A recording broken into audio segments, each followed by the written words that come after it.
બોલો ને.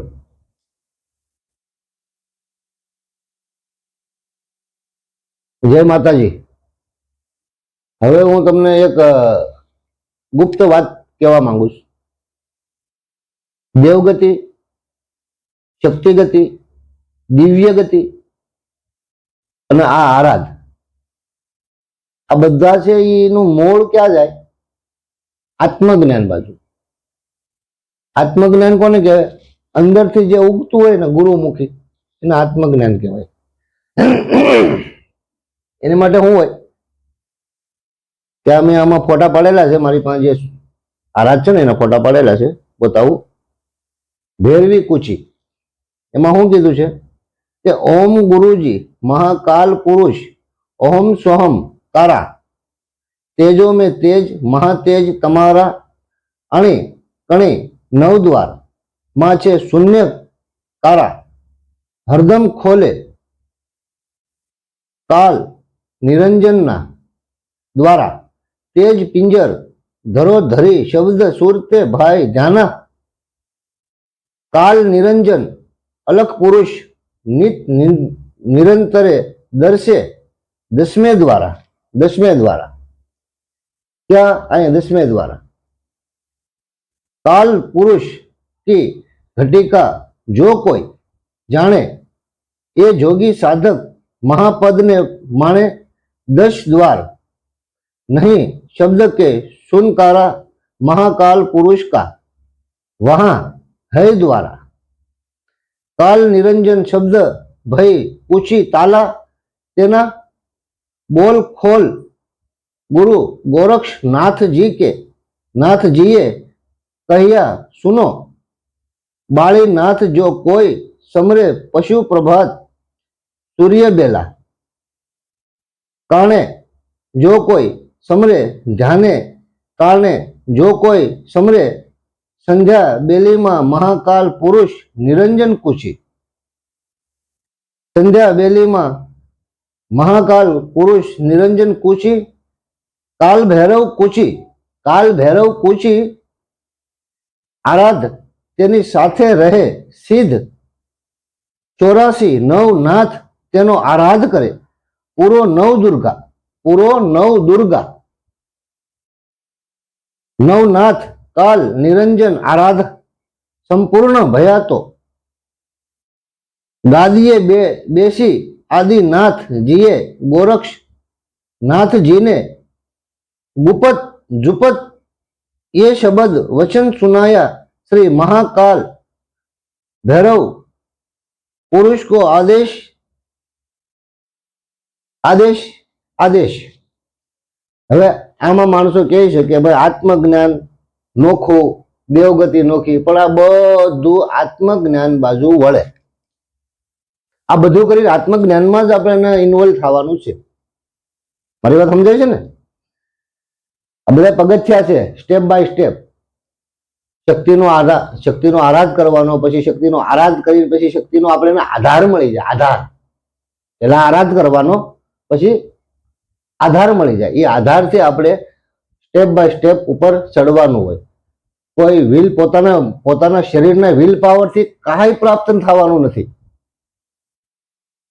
પોતાના શરીરના, મનના, આત્માના વિલ પાવરથી ખાલી સંસારમાં ભટકી જાણે માણસ. પણ આવા ભૈરવ, નરસંગ, મેલડીમાં, મહાકાળીમાં, ચંડીમાં, પ્લસ નાના મોટા દેવતા, પછી એનીથી નાના મોટા જડિયા ઝાપટિયા, એ આમાં ઇન્વોલ્વ થાય. પણ આપણે આત્મજ્ઞાન બાજુ જવા માટે આ બધા એનો સહારો લેવો પડે. આ કોઈ દેવી દેવતા ન હોય તો આપણે એકલા આત્મજ્ઞાનમાં આગળ પહોંચી ન શકીએ. શું કામ? કામ, ક્રોધ, લોભ, મદ, મોહ બધા જેક્શનો આવે. એ જેક્શનોની અંદર ફાઇટ કરવા માટે, લડત કરવા માટે આ બધા જોઈએ આપણે. મોટા મોટા સાધુ સંતો, અખાડામાં મોટા મોટા ગાદીપતિ, ઘણા માણસો બેઠા છે, સાધુ સંતો છે, નથી એમને, પણ એનું બધાને પ્રોટેક્શન માટે, કોઈને આશીર્વાદ દેવા માટે દેવું જોઈએ, કોઈને રક્ષણ કરવા માટે દેવું જોઈએ, કોઈનું જોણ કરવા માટે દેવું જોઈએ. બરોબર? તો આ દેવ એનું કામ કરે. અષ્ટસિદ્ધિ નવ નિધિ ક્યાંથી આવે? દેવ પાસેથી આવે. રામ ભગવાન છે, વનમાં હતા, સીતાજી રાવણ લઈ ગયો તો, બરોબર. તો રામ ભગવાન વનમાં હતા, પગમાં પાદુકાએ ઘાઈ ગયા હતા, સંપલે ઘાઈ ગયા, આપણે કહીએ ને દેશી ભાષામાં, બરોબર. તો ન્યાયને અષ્ટસિદ્ધિ નવનિધિ મેળવવા હાટું માં પાર્વતીને હેઠે ઉતરવું પડ્યું હતું, બરોબર, મેલડી બની. શાસ્ત્રમાં લખેલું છો ભાઈ. આ છડી કહેવાય દેશી ભાષામાં, બળિયો કહેવાય. પણ બળિયામાં કઈ તત્વ ન હોય, છડીમાં દેવ તત્વ હોય, ધર્મ ઉતરેલો હોય, આખો ધર્મ આમાં ઉતાર્યો હોય. ધર્મમાં શું હોય? કાળ ભૈરવ, નરસંગ, હનુમાનજી, બાબરો ભૂત પ્લસ શક્તિ. કેવી શક્તિ?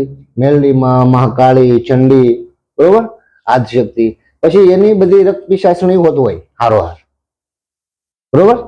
આ છડી, હવે આ છડી મેં એક બનાવડાવી, બરોબર.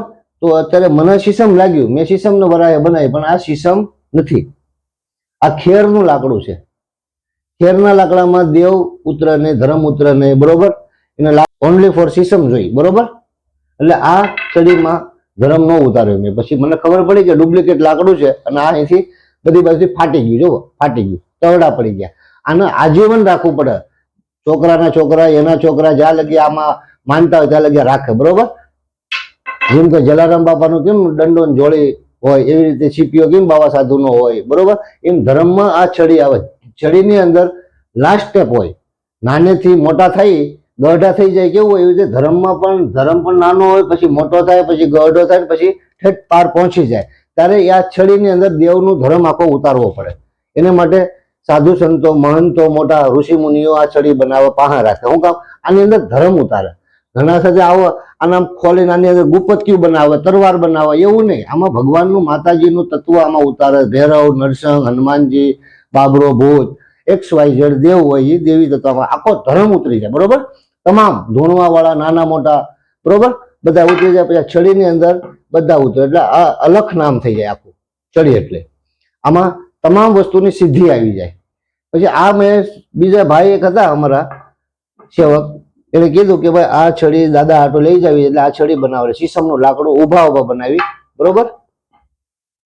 મિસ્ત્રી હતા એ પોતે, પણ એના હાથેથી મને લાકડું જોતું હતું એટલે એ લઈ આવ્યા. એટલે શીશમ આવ્યું, એટલે આમાં મેં ધર્મ ઉતાર્યો આખો, બાપ દાદાનો જૂનો ધર્મ, સાધુ સંતોનો, બરોબર. આ છડીમાં ન ઉતરી શકે. હું કારણ કે ખોટી હતી, તૂટેલી હતી, ખંડિત હતી. આ ખંડિત નથી, આને છડી કહેવાય. છડીનું મહત્વ હું સમજાવવા માંગુ. છડીથી શું થાય? સતયુગનું જયારે બે હોવાનું થશે ને, સતયુગ જયારે આવી જશે, ત્યારે આ છડીથી સંતો મહંતોના અંડરમાં જાય. એ લોકો આના પછી વાંચતે ગાજતે એ લોકો એના જ્યાં રહેતા હોય ત્યાં લઈ જાય, બરોબર. આ છડીનું બહુ મહત્વ છે. સીપિયાનું મહત્વ છે, એવી રીતે છડીનું મહત્વ છે. સીપિયામાં 9 ઓલી હોય છે, ખબર છે ને, કડીયું. એમાં મહાકાળીની કડી હોય, મેલડીમાંની કડી હોય. એમાં છડીમાં પણ બધા દેવના ધર્મના બધા આરાધ ઉતારેલા. એક આરાધ કર્યા હોય. 84 નો આરાધ કર્યો હોય, મેલડીમાંનો આરાધ કર્યો હોય, ચંડીનો કર્યો હોય, કાળકામાંનો આરાધ કર્યો હોય, બરોબર. પછી નરસંગ દાદાનો, હનુમાન દાદાનો, ભૈરવ દાદાનો, બધાનો આરાધ આ છડીમાં કર્યો હોય. પછી આ ગમે ને આપણે જઈએ તો આ હારો છડી લેતા જઈએ, બરોબર. એટલે છડીવાળા માણસો ખોટું ન કરે એવું સાબિત છે.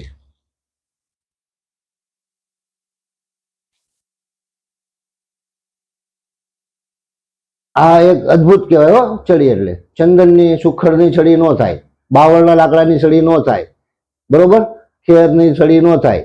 પણ એની જેવું મળતું લાકડું હોય આપણે આપી દે, આપણે ભોળવાઈ જાય. પણ એની જેવું મળતું લાકડું છે, પણ એ ન થાય છડી. છડી શીશમમાં થાય.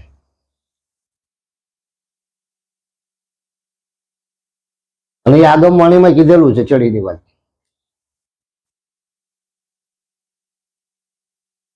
છડી એટલે લાસ્ટ સ્ટેપ દેવ ધર્મનો, આત્મજ્ઞાનનો પણ લાસ્ટ સ્ટેપ.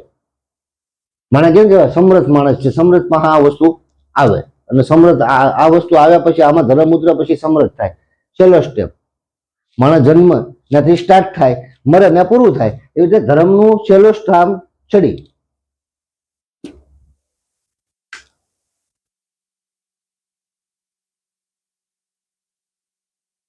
હજી